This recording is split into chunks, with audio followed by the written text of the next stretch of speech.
Father Bob Stokic, rector of the Guardian Angel Cathedral in Las Vegas, Nevada, coming to you with another one of our weekly reflections. This for Sunday, November the 5th.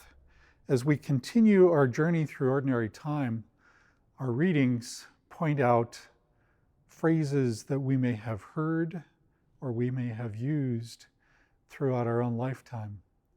One phrase might be, practice what you preach.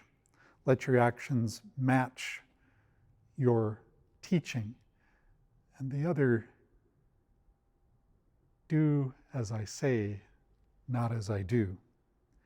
Jesus continues his escalating conflict with the religious leaders of his time as he points out they teach one thing but often practice another.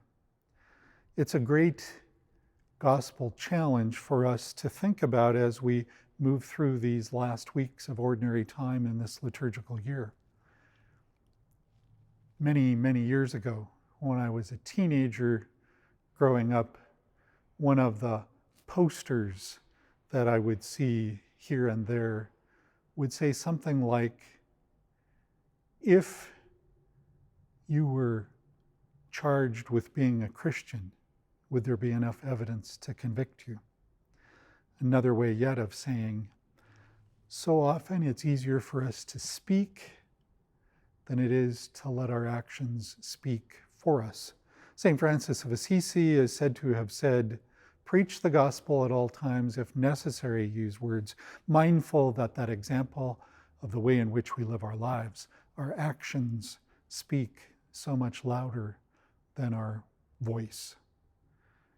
It's a great time to take stock in these last days of ordinary time as we march toward the celebration of the feast of Christ the King on the last Sunday of the church year.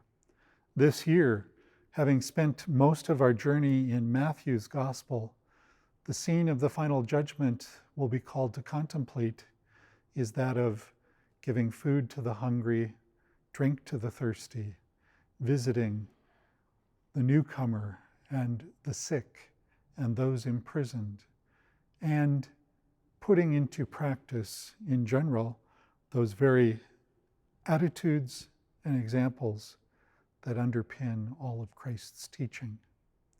As we move toward that feast, this Sunday gives us a chance to continue that reflection. Do your actions support your values? Do you do what you say you believe?